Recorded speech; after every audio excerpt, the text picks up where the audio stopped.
My introduction is going to be really fast because this is the guy who wrote that. This is a real pleasure for me. First, for those of you who don't know me, and half the room does know me because my students, I see them all over the place. My name's Phil Kaufman. I'm an instructor in the acting department here at NYFA. And it just gives me extraordinary pleasure to introduce an old friend, Allan. Besides being the screenwriter of Wonder Woman, Allan has a heavy-hitting television resume as a writer on Party of Five, Sex and the City, Gilmore Girls, The O.C., Grey's Anatomy for several years. And then for Shondaland, Allan was the showrunner, creator and showrunner of The Catch for 2 seasons. In comic book land, Young Avengers, and sequels, Avengers Children's Crusade, and the relaunch of Wonder Woman for DC.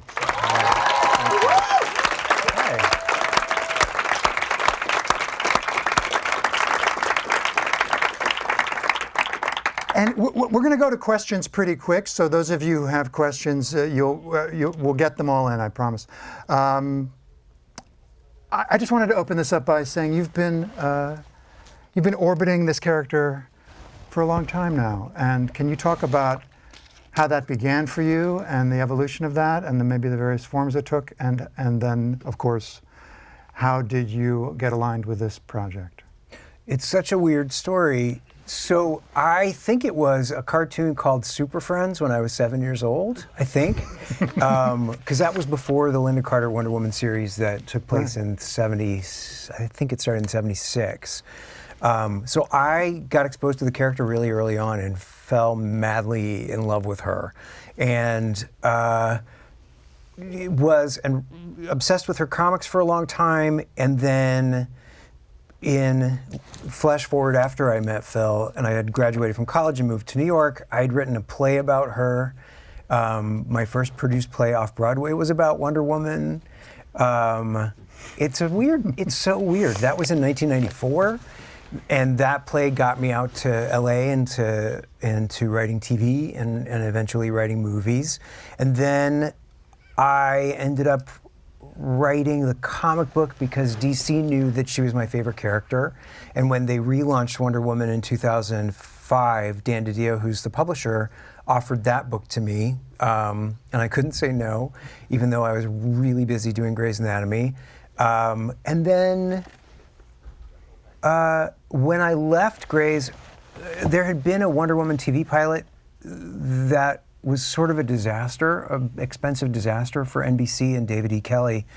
And a couple of years had gone by, and I asked Peter Roth, who runs the place, if they would mind if Jeff Johns and I redeveloped Wonder Woman as a TV series, and we did. And it was an odd process because they were really in the Smallville mindset. They didn't really want the uniform. They didn't want necessarily out no tights, no flying. Yeah, it was that. It was grounded was the term. And so basically she was just a super cop. Do you know what I mean? It was like Steve Trevor. It had a lot of the same characters, but it was a modern day Steve Trevor. We started it as a kind of Buffy the Vampire Slayer. She's a mythological creature. She's fighting mythological creatures. They didn't want that. They wanted her fighting crime, so then it became sort of a police procedural. It was a rough fit. And then Damon Lindelof, God bless him, was a year from doing The Leftovers, but he had a deal at Warner Brothers, and they asked Damon if he would weigh in, and Damon basically heard what was going on and was like, because they didn't want Themyscira, they didn't want any of the stuff that ended up, it's such an irony, they didn't want any of the stuff that ended up in the movie, and Damon was like, they're insane. Write what you want to write. And so I put Themyscira in and all that stuff, and the CW just balked. They just did not. Themyscira just seemed like the stupidest. Nobody's going to want to watch that. It's ridiculous. The thing that was ridiculous is I managed to do all of like Steve going to Themyscira, it was present day, and getting her out of Themyscira in like 19 pages, like one act. That was ridiculous. The whole episode should have been like, you could do 8 episodes in Themyscira. And so the CW basically just killed it after reading one draft. They didn't even give notes. They were just like, no, Themyscira, no. And I was wounded and sad. And then that was like then I went back to Shondaland. I did 3 seasons on Scandal, and then the second season I was on Scandal, Wonder Woman was being developed as a movie at that point by my But that buddy. was the end of the TV. That was the end of the TV. It just never made it died. past the script. No, Right. and Okay. yeah, my feelings were hurt. Sure. And so my buddy Jeff, who is chief creative officer of DC Comics, is very involved. You know, we developed the Amazon project. It was called Amazon. We developed that together. And now he's very involved in the movies. And this was 2 years ago. And I'm just going to tell the story of how I got involved with this, and then we can do Q&A. So I'm a TV writer, and usually there's like a big wall between TV writers and movie writers. And like, there are some very skilled and talented and highly accomplished screenwriters in town, and some of them are very famous, and some of them are very famous for doing great work, but not getting their names on scripts. Because you know, these movies have like 15, 19 writers on them, sometimes. But it's usually the same people that get these jobs over and over and over again. And it's a big risk for somebody like me, for them to go to somebody like me and say, hey, you know, Allan, who's never written a script since we were at Yale together and I wrote one for my senior thesis, would you like to write a huge blockbuster tentpole movie? They don't do that.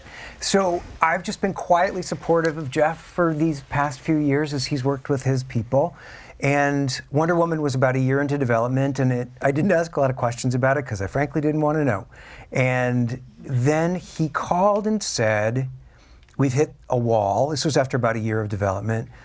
And Zack Snyder really wants to sort of like go back to the beginning with the character and the fundamentals.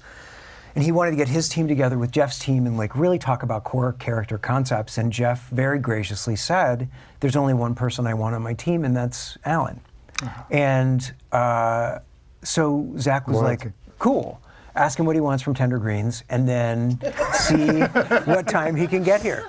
And so I ordered the chicken. There was a chicken. Yeah, I think it was. It was good.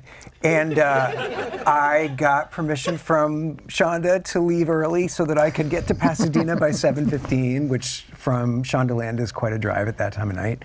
You're getting a lot of detail you don't need. And kale salad, in case you were interested on the side. No potatoes. Gay men can't eat potatoes.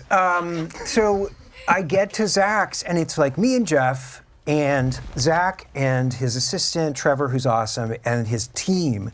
And they're very intimidating, and there are a lot of them, and they are very cool. And they have tattooed sleeves, and they've got suspenders, and it's very Mumford & Sons. There's sideburns happening, and I'm feeling like Hollywood. This is Hollywood, and we're eating Tender Greens, but whatever.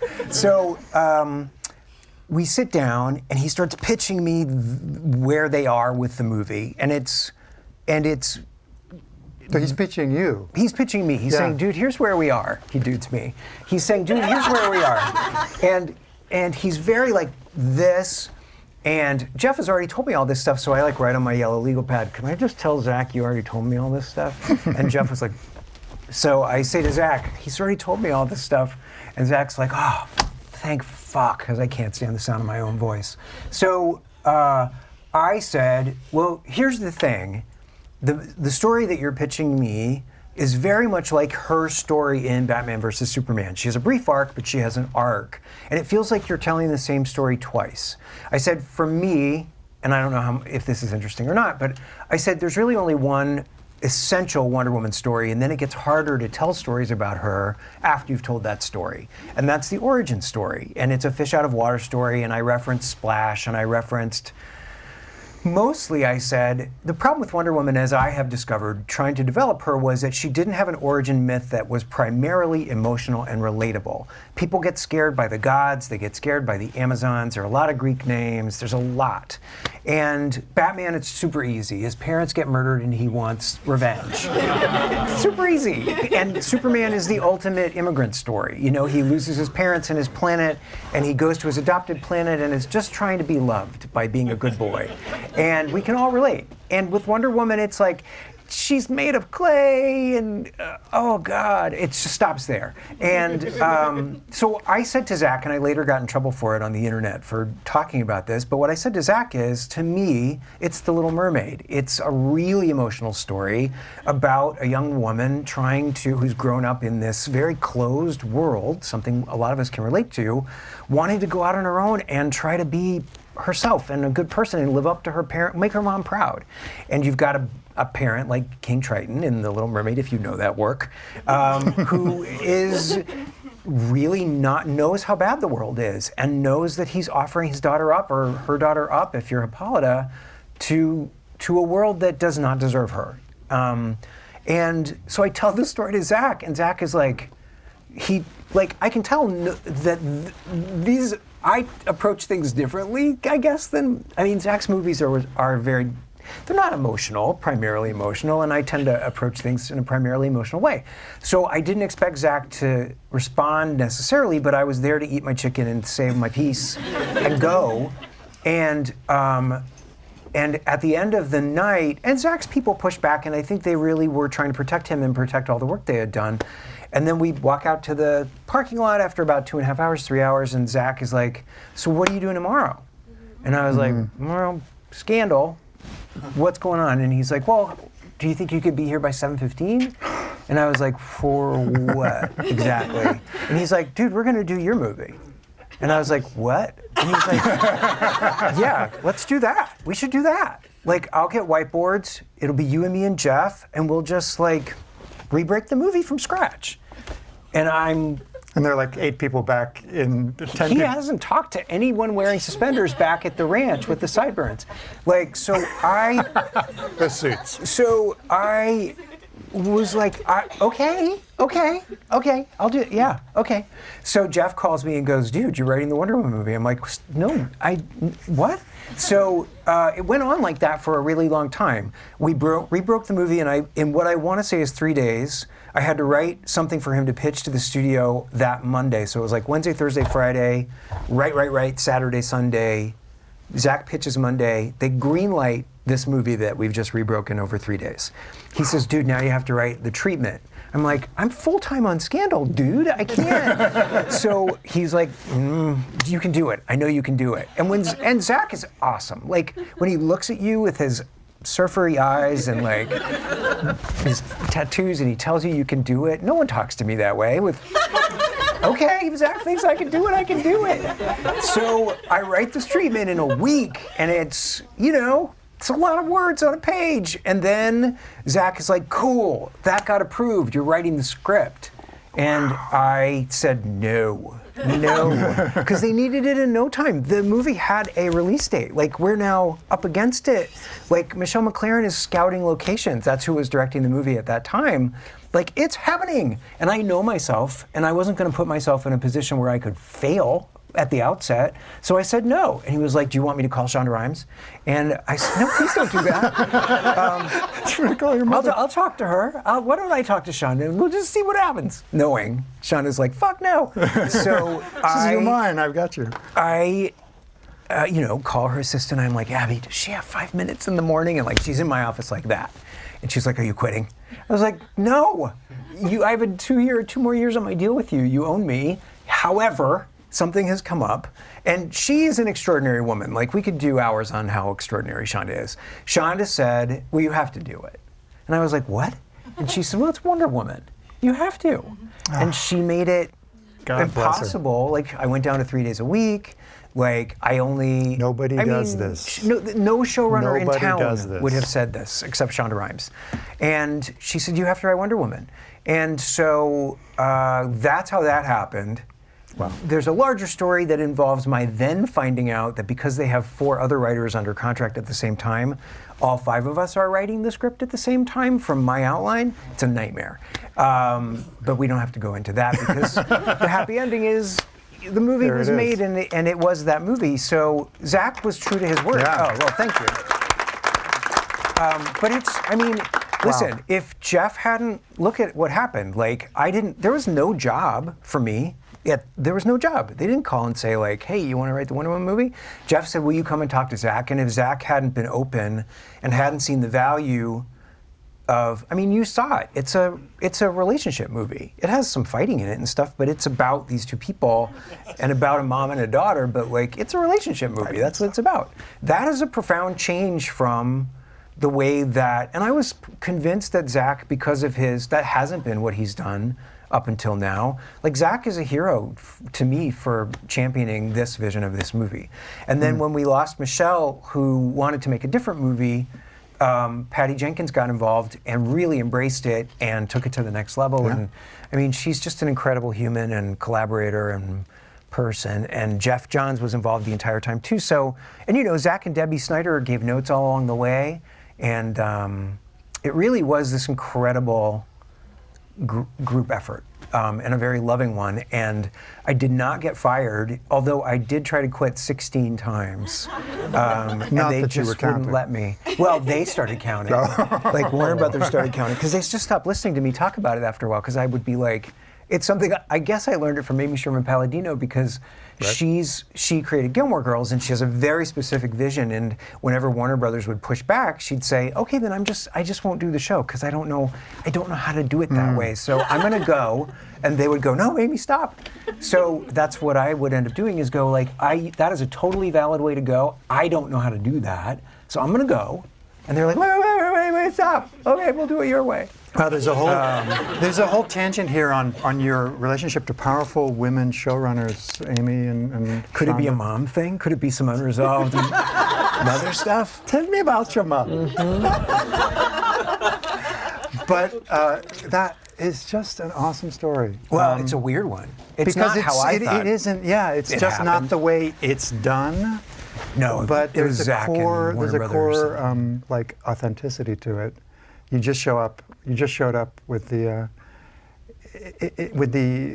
intention to share your enthusiasm for this particular. Yeah. Well, that has been the big discovery of my time as a professional writer person, is that it has taken me a while to figure it out. And I think I knew it intuitively, but I didn't understand it. I wish I'd understood it sooner, and maybe you can relate to this, because I think it applies to whatever it is you do. But the job, especially writing TV and film, the job is to serve. Like, you are here to serve. And you're not here to be walked on. You know, whenever they would push back in a way that I could not do what they asked me to do, I would say, I bow out. Like, I'm here to serve the character, I'm here to serve the studio, I'm here to serve Patty Jenkins and Gall, but like, if I'm not able to do what you need me to do, it's not about me. I'm gonna go, I'm gonna leave, and you guys can go on your way. But while I work for Patty Jenkins, while I work for Shonda Rhimes, or ABC or Warner Brothers, I'm here to serve them. And the surrendering of ego and caring about what people say about me or think about me or my legacy when I'm gone, like all that crap, that, like, unburdening myself of that has been the major discovery of my adult life. And it has just made it all much more fun. Do you know what I mean? Like, you guys know that any attachment to thinking about how others perceive you, or you know, how you're doing in comparison to others, what other people think, it's just, you know it, you hear it all the time growing up, and it wasn't until I attached it to, oh, that's my ego, and I don't want to be, any suffering I've had in this business has been as a result of my ego. So that's the classic, you know, if you could send a time travel telegram back to yourself. Yeah, I'd be like, dude, that's your ego, stop it. Right. You know. Right, awesome. Because that's not attractive. Awesome. Well, as I promised, I think we should. I want to open it up enough. to you guys, because some of your questions were written out in advance, and they're awesome questions. So let's get you guys to the microphone. Hit it. Hi, my name is Maeve Thompson Osgood. I'm a BFA actor here. I have a question. All right. How, if at all, do you think Wonder Woman will help change the way people view and write female roles in the future in the film industry? Well, Wonder Woman made some money, right? So that's the most important thing. People showed up for Wonder Woman, and it got an enormous amount of wonderful press. Not universally wonderful, but it was pretty wonderful. I didn't expect, I should say, I should speak for myself. I really did not know if people would show up, especially women. So we've sort of demonstrated that there is a market. You know, every once in a while, a movie comes along to demonstrate that there is a market for this kind of thing. It is very difficult to make something like this a bullseye to hit because we weren't trying to make a feminist movie. We weren't trying to. That was not our aim. Our aim was just to tell her story as well as we could. So, you know, I think it would be a mistake to go past the observation of like, oh, there's a marketplace for movies like Wonder Woman or Bridesmaids or Sex and the City, the movie, the first one. I didn't see the second one. And I have, you know, I'm very opinionated on that subject. But occasionally these movies come along that say you can make money by telling stories that are primarily, you know, emotional stories. And in the sort of action blockbuster arena, I think that hasn't.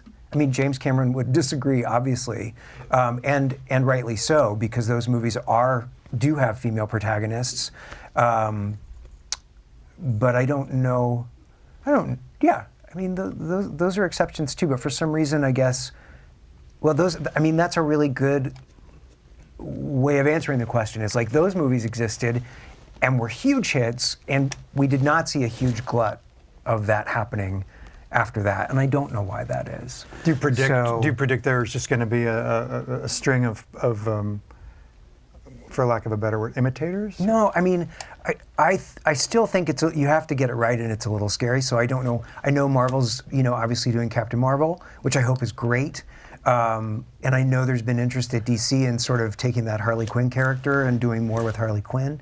But you know, there was also Atomic Blonde that just happened, which I did not see, but I don't think it. You know, I think people are going to see a space. Like there's a space that we can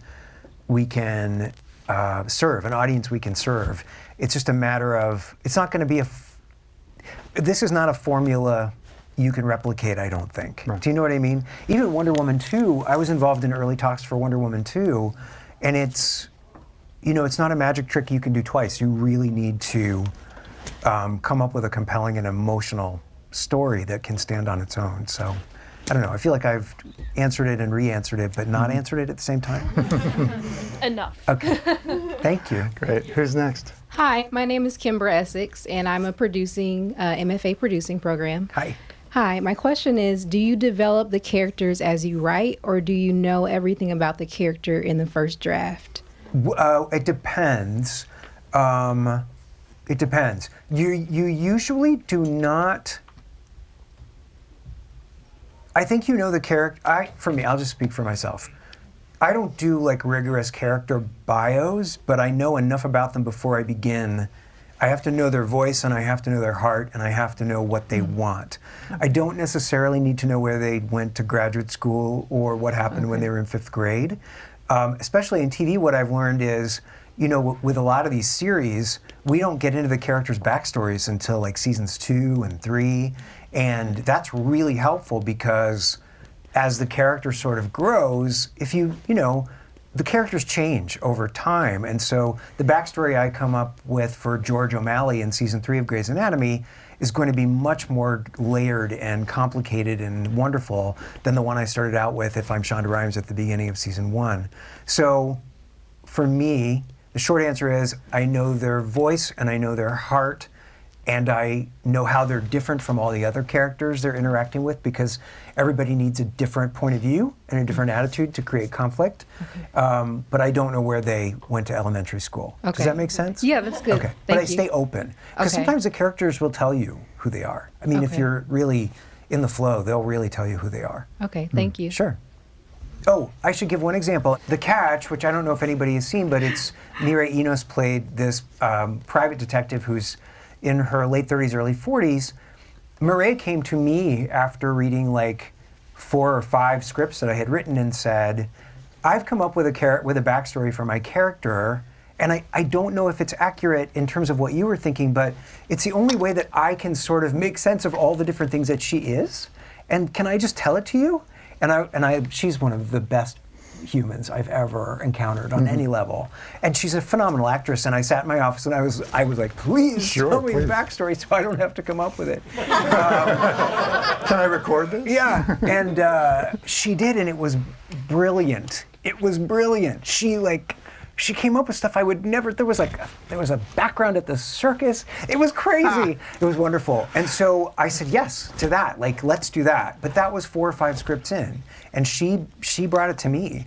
And I know Viola Davis on How to Get Away with Murder has the same relationship with Pete Nowak, where that's how a lot of that happens. I was going to ask you about the actors' collaboration in that when somebody owns the role like that. That moment, I don't know if you watched How to Get Away with Murder, but first season there's a moment where her character, Annalise Keating, takes off her wig. I mean, on television, a black woman taking off her wig, that was Viola. Like, Pete will tell you, Viola came up with that. And it's so deep, that's such a deep, like, who this lady is moment. So it's very collaborative. That's why I tell that story, especially. Yeah. That story illustrates that, sorry. Great. Hi. Yeah.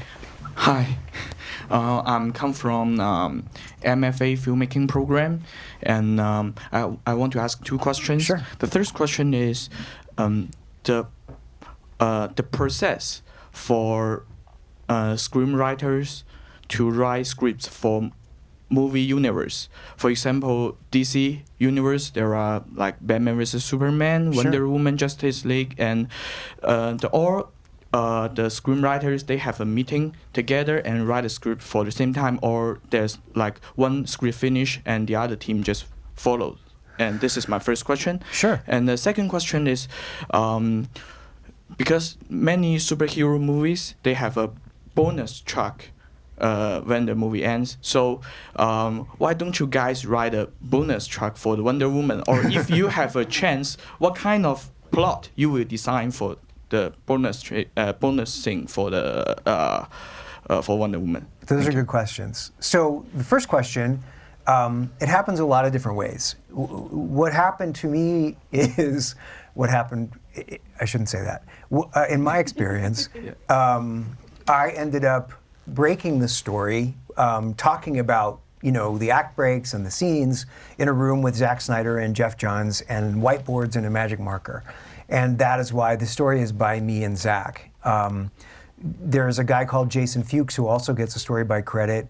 He started a version of that movie a year before I started on the movie that was very different, took place, it was an entirely different thing, but he was on his own as well. I think in total there were 12 screenwriters involved in Wonder Woman, each doing his or her own version privately. And then you turn it into the studio and the producers, and then they usually decide, we like this, we don't like this, we fire you, we hire you, but we never, I never read anything anybody else ever does, ever. It's very private, because that way it protects them and it protects you. There's no stealing, you know what I mean? Like I never had access to any of those documents. Now, with some of the bigger superhero movie universes, like Transformers, like I think the Marvel Universe, maybe Universal Monsters, there are things now called writers' rooms where they get a bunch of these screenwriters together for long periods of time, like TV writers, and they talk about the universe and all the different stories you could tell in that universe, and then usually they end up asking each screenwriter if they want to stay involved, which one of these do you want to do, at which point the writers all go off on their own. But writers' rooms are becoming more and more commonplace. You sign a waiver. DC was going to do one, and then we didn't end up doing it for scheduling reasons, I think. But you sign a waiver and you get a nominal fee, and you don't own any of the material that you generate, but you get, first writer refusal to write one of these movies if you participate. So that's the first question. The second question is, there is a bonus scene for Wonder Woman on the Blu-ray that my buddy Jeff Johns wrote that I've never seen. But I remember him calling me, because I had to leave Wonder Woman to go and do The Catch before they started shooting. So Jeff Johns and Patty Jenkins did the production rewrites on the movie, and then Jeff ended up writing. Has anybody seen it? It's with Etta Candy and the guys back in the pub. Yeah, so it's on the Blu-ray if you want to go and find it. I haven't seen it, but Jeff wrote that, and then I ended up actually writing a big scene that I loved. It was like a 4-page conversation between Ben Affleck and Gal, because the story we were telling in this movie, at least at that time, was after Steve dies, she puts the uniform away for 100 years. And she helps out in plain clothes, but she's not going to be the Amazon's champion. She's not, she can't do it. She can't put the uniform back on. And so that's why in BVS, Bruce goes to her and says, come on, we need you, it's time. She puts the uniform back on, so Wonder Woman was to tell that moment in BVS, what happened to you that made you stop being Wonder Woman? And so I wrote this scene in a Paris cafe. She's working at the Louvre in the beginning of the movie. And there's another bookend that goes into Justice League where Bruce basically says, they kind of talk about it, about her putting the uniform back on. So we never ended up getting that shot, I think because of Ben's schedule. And in a lot of ways, I'm glad we didn't, because it's so much more her movie without referencing the other DC movies. But that was sort of the next to the last moment, and then she leaps off the building after that scene in response to Bruce's prodding. But I just like their dynamic in BVS, and I really wanted to write a scene for the two of them. So those are the answers. Okay, thank you. Sure, thank you. Did you just file a scene like that in a drawer someplace for like future? Just hope to slot it in someplace, or is it like it just becomes something that you? It's so specific. It's private to you. It's like a couple of the jokes moved into Justice League. I think Aquaman gives Bruce a hard time about his outfit, and Diana was doing that. Right. In that scene. That made it into the trailer, I think. Yeah. Yeah. Cool. All right. Great. Hi, my name is Brennan. I'm part of the BFA filmmaking program. Hi. My question is, what was it like collaborating your vision of the script with Patty Jenkins' direction?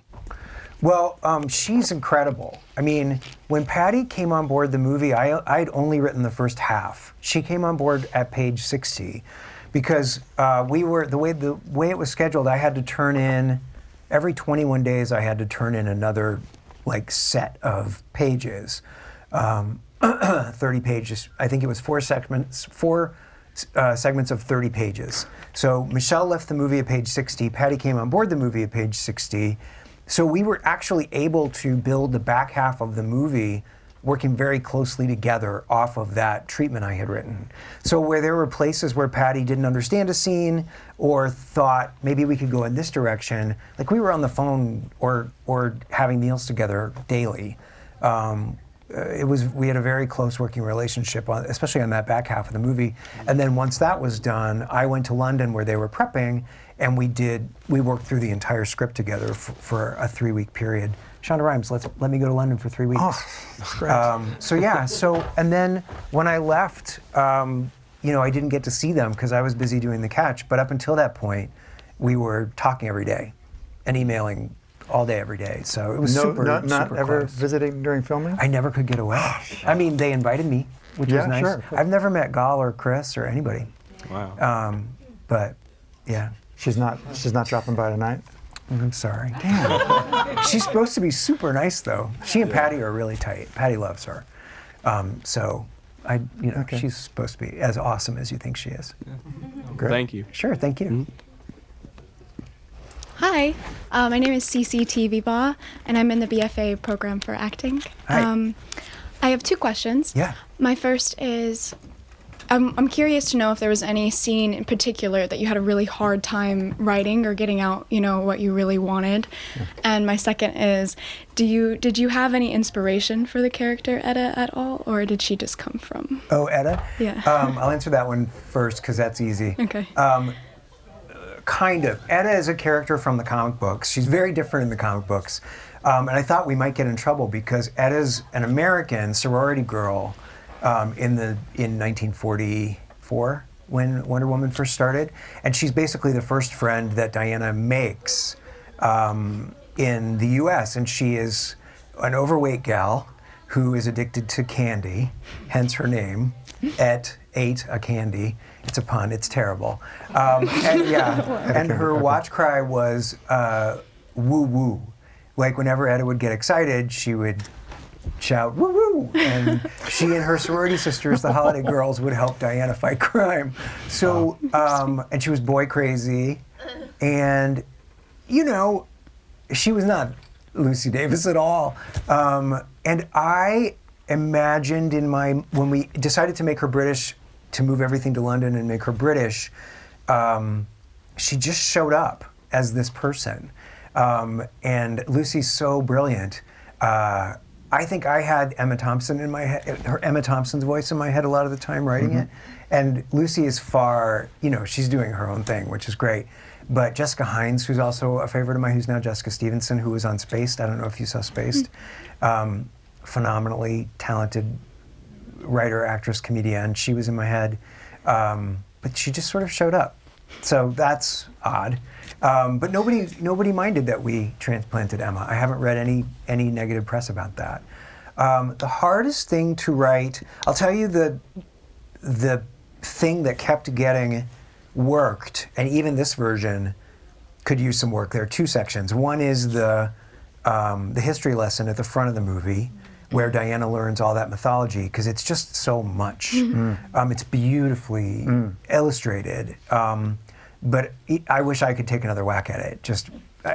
It continues to bedevil me. And then the final conflict between Ares and Diana at the end, which becomes a bit of a punch-up. I don't think any of us really felt like we had cracked that. Like, I don't believe in writing villains, and there was some good stuff with his alter ego, Sir Patrick, that didn't make it all the way. And I like that everything that Ares is saying to her at the end is actually true and right. And he does pose the question, which I continue to ask myself daily, is this a race worth saving? But yes, those are the two sections we worked and that I still, even when I watch the movie, I'm like, oh, if only I could go back and rewrite that one more time. But that's a really good question. Thank you. Just is there any scene that just you look at and you just go, that's it. That's exactly. It's just like the No Man's Land, or Patty just directed the hell out of that. Is there one that just every time you see it just like warms your heart? I can't believe I got away with two scenes. One is the infirmary scene where Chris is naked, and that is my Shondaland training coming right up, because it was like, Steve is naked. In case you were wondering whether we want ladies to come to this movie, and Chris Pine, we do. That was a very Shondaland easy on moment. the papers. But that's like, those scenes are so in my. That's what I do. Yeah. Like that scene on the boat is the other one, which is 4.5 pages long. Like, that's a scene about. That's just people talking. I don't even get to do that on Scandal. Like, the scenes on Grey's and the Shondaland shows, although the last couple seasons of Scandal, you can't really get past a page or a page and a half. So that infirmary scene is like 2 pages, 2.5 pages, and they cut it at one point, and then they put it back. And then the boat scene, I cannot believe that is in a major motion picture. I cannot believe it.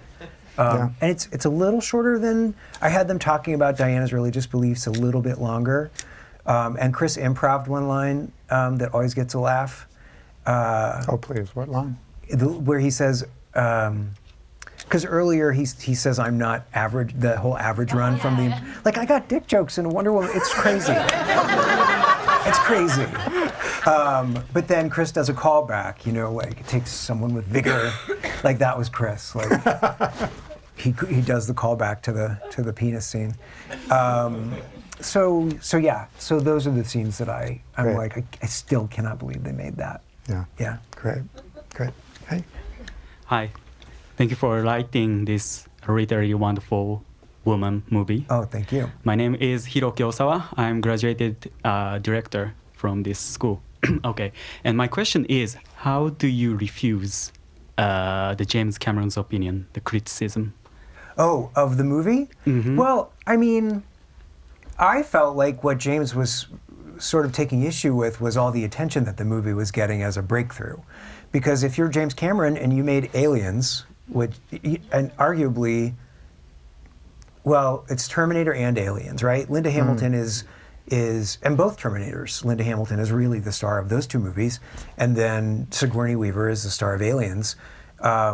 I guess because they were written and directed by a man, it was less of an event at the time. I don't know that it got as much press as a breakthrough for these huge big budget action movies with female heroines.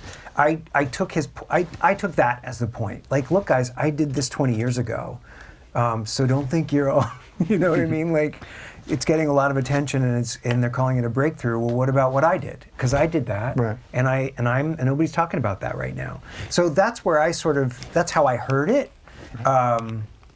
And honestly, I'm so press shy, I'm so allergic to it that I read the headline and went, I can't know about it, I can't get involved in it, I can't. So I took his point to be, no, I did that 25 years ago. Right, yeah. Wonder Woman. Yeah, there were certainly surrogates that took up your cause, and I think the debate is still going on. Well, again, we're not filmmakers who said, this is our feminist manifesto. We made a Wonder Woman movie. Right. Like, we made the movie about a character who's been around since 1944. So, you know what I mean? Right. Yeah. And you didn't depart from canon. Well, like Etta Candy.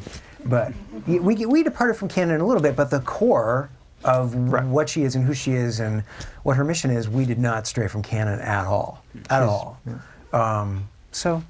But yeah, we never went into the world touting our accomplishment. And to my knowledge, I don't think anybody involved with the movie is doing that. We're just so stunned and grateful by and for the response. So yeah, go James Cameron. Thank you very much. Thank you. Hi. Hi. My name is Bita Refnia. I'm from the BFA acting program. Hi. Big fan. My question was, what effect do you think superheroes have on us and our society, and why they're so important? Well, again, I can only speak from my own experience. I mean, they make a lot of money when these movies, you know what I mean? People do go to them. People do think they're fun. It is that ultimate wish fulfillment fantasy. What could you, if you had these abilities, how would you use them and how would you make a difference or try to? I love that it seems to appeal to the heroic instinct in people, or at least that's my interpretation of it, because these are not, I think with the exception of that Will Smith movie that I don't remember well enough, Hancock. These are movies about people who want to make a difference and help. And in the end, Hancock, that's his art too. And so the impulse to go to them, I think, is a good one and an affirming one. Obviously, superheroes had a huge effect on me as a 7-year-old because now I'm 50 and I'm still obsessed with the same character. So I think if you get kids exposed to that early enough and they're the right kid, it can have a profound effect. Like you're modeling your behavior on, fantasies play an enormous role. These Star Wars movies, especially too, when I was growing up, that had a profound effect on the psyches of all kinds of young people and informed, a sort of who they are and what they believe in. Those are anti-fascist movies. Those are, I'm sure there are fascists who would disagree with me, but I think when you are exposed to pop culture at an early age, it has an absolutely powerful and transforming effect on who you are. And it's emotional, because when you're so young, you're not jaded, you're not distanced, you're raw, you feel everything. Probably even as young as you guys are, you still feel everything much more directly, and so I think they're profoundly important. I really do. My only goal for Wonder Woman, I said this to Patty one day when we were working, was I want little boys, straight and gay, to leave the theater wanting to be Diana. You know what I mean? Because on the playground, when we would play superheroes in middle school, or not middle school, but grade school, I would want to be Wonder Woman. And you're immediately a fag if you want to be Wonder Woman. And I just didn't want another little boy to, you know what I mean? Like, that's not only to avoid the shame of that, but also, like, she's pretty cool. Like, the sort of gender thing notwithstanding, you should really want to read about her. Like, they wouldn't even make Wonder Woman action figures, female action figures, for decades because boys won't buy them. They will not buy them. And girls don't, there was no audience for that with young women. They weren't writing stories for young women involving superheroes for decades when I was growing up. Right. To get a Wonder Woman action figure was, that was tough. So I think we've come a long way, but yeah, I think they're pretty important. Thanks. Sure. Have you been tracking, the post, success of this and how merchandise-wise? I know there's a lot more available. Is there a shift? Is there changing? Is there more is. available? I mean, in DC they have this animated series called DC Superhero Girls, I think is the name of it, and that has a whole toy line with it, and that just wasn't available when I was growing up. And the female characters have been marginalized because they weren't believed to be the moneymakers. On the comic book front, on the animation front, on the toy front. So I remember Young Avengers. This is the guy who wrote Young Avengers here, sitting beside me too. So, there's an overlap there. There is. There was for me, Marvel Universe didn't have a ton of teenage superheroes once the X-Men had sort of grown up, and they didn't have any gay or non-white. Right. And the gay characters in Young Avengers were the first. What was the? They were the first. What was the breakthrough there? North Star was the first out gay character in comics, and then there was a villain from The Flash who actually went the hero route, and it was outed himself afterwards. The Pied Piper. My kids were the first sort of teenage gay kids who were in a relationship. They were 15 when we met them, and in a solid, committed, monogamous relationship that their parents approved of, and they proposed to each other at 17. They're crazy, these kids. Yeah. Anyway, so Great. And their sexuality was a non-issue in the book, Plus superpowers. They slept in the same bed. They were clearly having sex, and Marvel never batted an eye. Cool. Yeah. Right. So. All right. Great. Hi. Hi, Allan. Hi. My name is Stacy. I'm in BFA screenwriting here. Oh. And my question was, how was it for you writing such a strong female character's voice? Like, was it difficult for you? That's all I do. That's all I do. And again, we have my mother probably to thank for that. She's a very loud, assertive presence. And she, it was the 70s, and she was the sort of woman who is the sort of woman who would not tolerate sexism in any form. She went back to medical school at 30 after having sort of been talked out of it, earlier in her life, and became a doctor. It has never, summoning a strong woman's voice has never been a problem for me. Perhaps romantically is a problem. I don't know, who can say? But the other thing about this that I did one interview where this hadn't occurred to me, but I will mention it. Like, I'm a gay man, and always have been, so I have never looked at a woman as a sexual object. It just isn't in my, it had never occurred to me that that's true, but I've never sexually desired or objectified a woman, and so it would never occur to me to write a woman from that point of view as a sexual object. I think and I'm very lucky in that every show I've ever worked on, maybe it's the symbiotic thing, it only make sense to hire somebody like me because I write assertive women, but I've never had to work on a show that didn't have a really mouthy, assertive female protagonist whose story it was, And now I work for Shonda Rhimes, and that's all she does. And yeah, I feel like I've been really lucky in that I don't think I've written on any boy shows. I mean, the OC was sort of a boy show. Summer and Marissa. Did you got some OC fans out there? We know it was a long time ago. We hung out on the OC a little bit.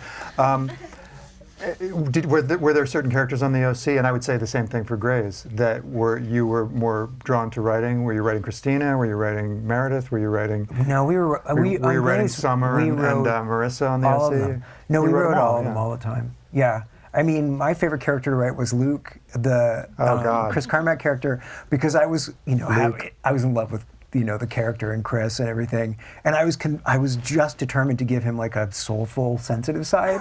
So and he's an idiot. He's a lunkhead. So I would actually really enjoy trying to make this idiot character who fell in love with Julie Cooper. I really wanted them to as a couple. He's 17 and she's 40, and I remember saying to Josh Schwartz let's just make it. They should Make go it work. for it.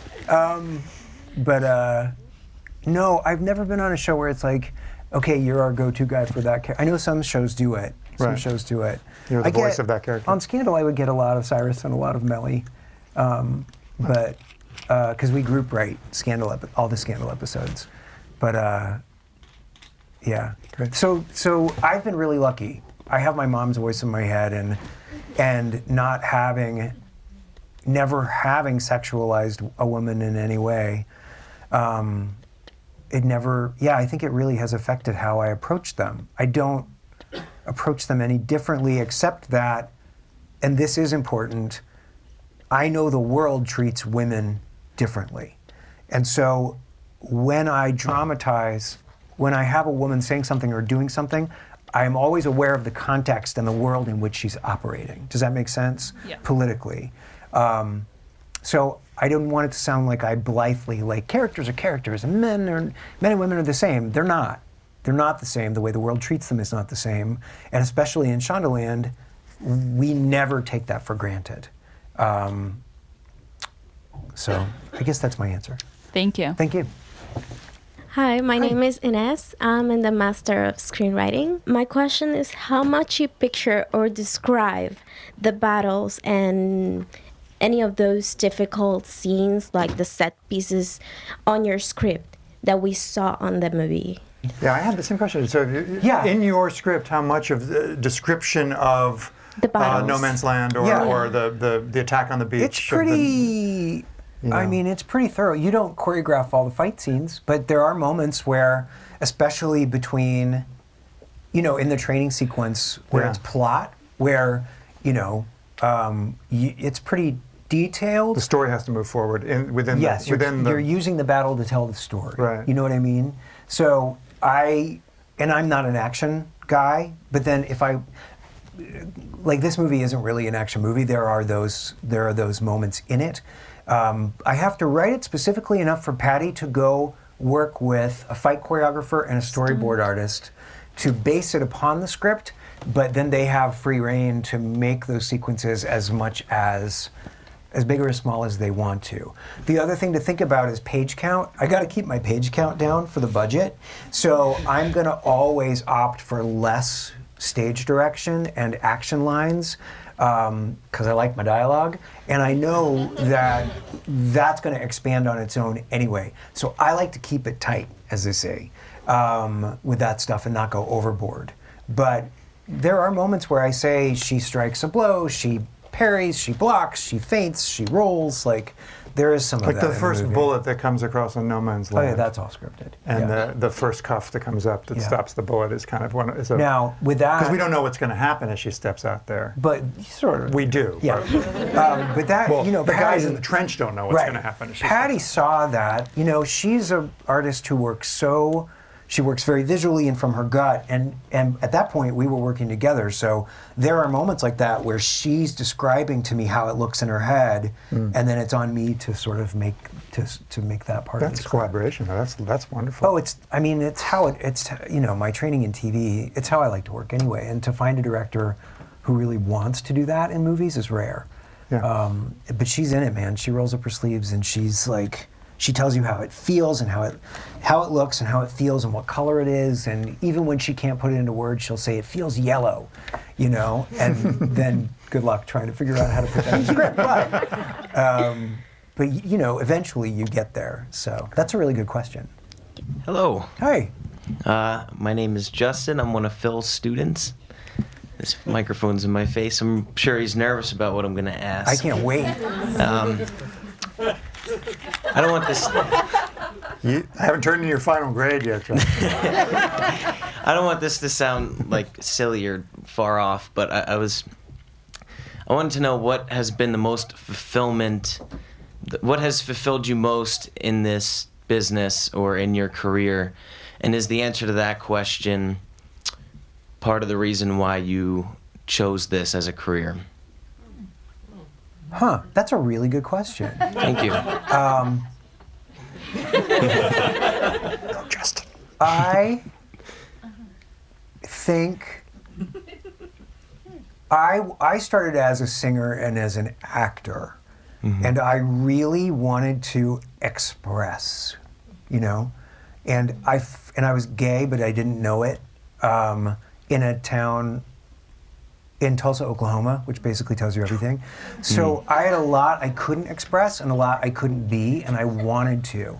And in 1970, well, I don't even know when it was. I saw the movie Oliver, and that was being rescreened, the Carol Reed movie, which is a musical based on Oliver Twist. And I saw kids my age singing and dancing and acting and expressing. And I was like, I want to do that. I want to do what they're doing. And then Annie happened on Broadway, and I was like, first of all, Andrew McArdle is amazing. Even as like a 6-year-old, 7-year-old, I was like, she is amazing. So I wanted to do that. And so I started singing professionally really early, and a lot of it was about, I want to be on Broadway. I want to be, and I think some of it was like, look at me, but a lot of it was, I want to be with other people who like this stuff and don't think I'm a freak and call me a fag. Like, I want to go where my people are. I loved Broadway, I loved the movies, I loved TV, and so like in Tulsa, Oklahoma, the only thing I had was the New York Times Arts and Leisure section on Sunday, once I was old enough to subscribe or got a gift subscription from my parents. So like a lot of my focus was like, I want to get there. Even at Yale, I wasn't present. I wanted to skip university and go straight to New York and be on Broadway and write Broadway shows and write movies and stuff. I wanted to get there. And and it's been a lot of that. Like in New York, I wanted to... And you did do Broadway, right? I did. I was very fortunate in that I had been working professionally since I was 10, and I graduated into an off-Broadway show. Right.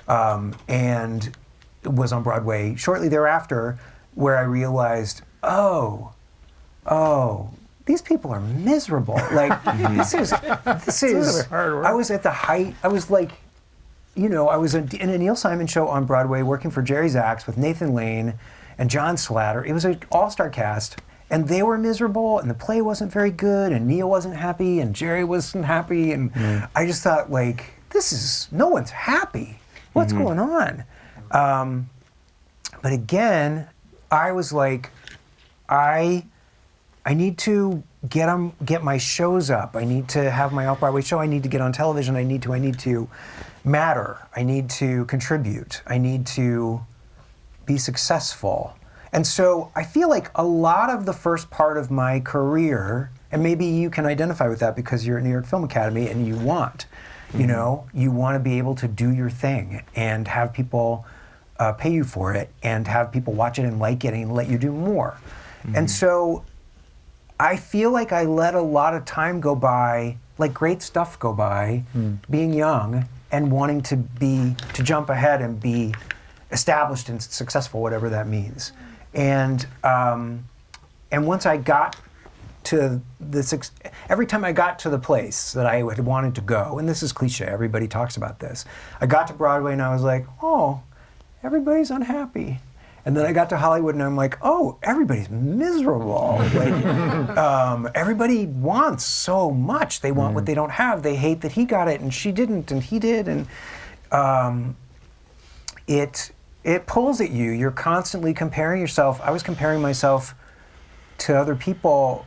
I do it all the time still and try not to, but like, so all of this is building to my saying, I had a turning point. I did a show called Looking for HBO, and feel free to sit at any point because I'm talking too much. Oh, that's nice of you, thank you. I didn't create that show. Michael Lannon created that show with Andrew Haig. And it was a tough one. It was a really tough one for me. And after one season, there was politics and I left. And after having been out of Shondaland for about 3 or 4 years at that point, to develop shows and like I was doing the Amazon pilot, I said to my agent, you know what, I give up. I give up trying to have my own show. I give up wanting to have a huge superhero movie. I don't think I'm ever gonna have any of that, and I don't care. All I wanna do is go back and work with people I love and care about, and I don't care anymore. And at that point, this was 2 years ago, so I was 47 or 48. And I said, I'm over it. I'm over trying to strive. I'm over it. Trying to get my name out there, having a brand. I had just worked on Looking with Jill Soloway, who was on the show for about 6 weeks in the beginning, and Jill was constantly talking about her brand. And I remember calling my agent in despair and saying, like, do I need a brand? I don't have a brand. And Larry, who was also Jill's agent, was like, no, fuck that. You're fine. Just calm the fuck down. So, so the turning point was being old enough to know, oh, there's really no there. There's no level of accomplishment where you are happy or, recognized and suddenly it's all awesome and you're awesome and you can, date whoever you want or whatever it is. Like, and nobody's thinking about you as much as you're thinking about you. No, and that's the gift of it. Like, first you're insulted because it's like, well, nobody's thinking about me. And then you're like, oh, this is so liberating. Nobody's thinking about me. It's awesome. So I said to Larry, let's just look for a great, fun project with people who are nice. And then he said, your friend Pete Nowak just is leaving Scandal to go and do How to Get Away with Murder. Why don't you sit in his chair at Scandal? And I was like, oh, that sounds perfect. And 2 days later, I was sitting in Pete's chair, who's my best friend, at Scandal. And I spent the next year loving, not just being one of Shonda's army, just seeing my friends every day. And I've been working, it's the same people from Grace, so it's been 10 years I've been with these people. And that was plenty. And then Wonder Woman happened, and I said no to Zach. I said, no, I choose Scandal. And Zach said, no. And then... And Shonda said, yeah. And then I didn't pursue it. I didn't want it. I tried to quit it. I was really content, not just in a fake way, in a real way, because I'd been so beaten up by the development process and by what had happened on Looking, even though I think what the show ended up being was moving to a lot of people. It was a struggle, and I was just tired of it. And I was tired of trying to achieve and succeed in that traditional sense. I just wanted to do good work with my friends. And then Wonder Woman happened, and while I'm in London with Patty working on Wonder Woman, Shonda calls and says, the show that we've shot a pilot for, The Catch, has ceased production. We are not moving forward. We are parting ways with the showrunners. I need you to take it over, and I need you to reinvent it from scratch and make it your own. It has a guaranteed 10-episode order, so I'm kind of giving you your own show right now on ABC, but you have to come home right now. And I said, thank you, I don't want it. I do not want it. I do not want that show, which is about forensic accounting. I do not want that. I would not watch that. I don't know how to write that. And she's like, calm the fuck down. You can make it about whatever you want it to be about. You just have to use the same actors and the same central premise and the same sets because we already built them, and try to use the same clothes because they were expensive. And I said, all right, I'm going to fly home tomorrow from London, and it's going to be a 10-hour flight, which I'm going to devote solely to trying to come up with an idea for The Catch. If I get off the plane with an idea and you like it, we'll do it. If I get off the plane and I don't have an idea, I will drive directly to Scandal and we can talk about Olivia Pope. And I got off the plane and she called me in baggage claim and she said, so? And I'm like, okay, here goes. So I start pitching her what I came up with on the plane. I get in the car. While waiting for the suitcase. Well, I was smart and only had my little bag. So I'm in the car, London? pitching. And I think we're leaving LAX and we don't even get to like Venice Boulevard on La Cienega before she goes, I love it, let's do it. Are you in?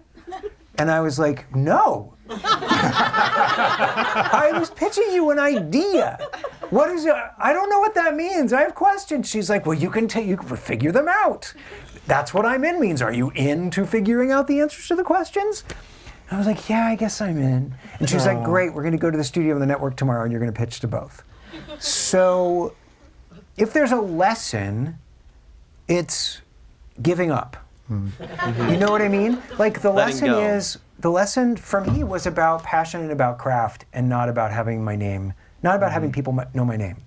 And look, I'm not an egomaniac. really, I mean, I have part of me that would love for people to know my name and stuff, but like bad shit happens when people know your name. Like they come after you and they all want, it's not great. And if what you're concerned with is your name being out there and what people are saying about you and doing, you're not going to get any work done. You're just not. So it was a huge blessing because then the Catch was the best experience I've ever had in my life, ever. Because it was nonstop work, 24 hours a day for 2 years, and I didn't have time to think about how people were thinking about me or to care about any of that. I was so busy writing that I didn't even have time to have writer's block or doubt myself or any of it. I was so present. It was a dream scenario because when we were at Yale, all I wanted to do was to graduate with Phil into a theater company and do great work and have people pay us to do great work. Because coming out of drama school, that's all he wanted to do. Right. And so now I get to do that. Like having my own show was that, where like it felt like a Preston Sturges. I don't know if you know Preston Sturges, but one of my favorite filmmakers, who essentially had a rep company in Hollywood in the 30s and 40s. Where he just got to write movies for his friends to be in. And that's what I was doing on The Catch, and in anything I do from now on. That's all I want to do. By giving up the dream of what traditional success looks like, I got my own show and I wrote Wonder Woman. I got my name on Wonder Woman. So that is how that happened. So I don't know. It was a phenomenal. I can't think. We've been going a long time, and we could do this for a long time. You guys have a life. But I can't think of a better note to end on than that. Does that make sense? Yeah. That makes absolute sense. Because I don't want you to. I'm not telling you not to strive. Shonda hates the word dream. She hates it. Like follow your dreams. And she's right. She's like, don't sit around dreaming. Don't follow. Lead and do. And that's what I'm telling you to do too. But make it about your craft and make it about working with people you love on projects you love. Don't think about the end result. One of the big questions I get asked is like, what can I do? How do I get in? How do I gain membership to your club? Believe me, I'm not a member of any club, but I know that's how it looks like. That's what it looks like when you're on the outside. And the best thing to do is to create your own content. That is always the best thing to do. And don't wait for permission and don't wait for anybody or anything. Go out and create content. Get together with your friends and make web series. I know you guys are all doing it anyway, but that's the only way. And Hollywood will see it and Hollywood will love it. And Hollywood will say, hey, can we give you more money to do that for us? And you'll say, yeah, until it becomes too uncomfortable. And then you'll say, no, I'm going back to my thing that I do, because that, you guys make me crazy. Putting 12 writers on Wonder Woman, that's crazy. So that's what I mean, is have the vision and then execute it, That's what makes you valuable to the marketplace. That's what makes you valuable to your audience, is your voice and your vision and the fact that you can execute it. Anybody can have an idea for a show. Anybody can have an idea for a movie. Very few people can write good ones. I know this because I try to staff writers' rooms, every year, and it's really, really hard to find people who can do it well and who have a true sense of craft and a love for it, for the love of the craft.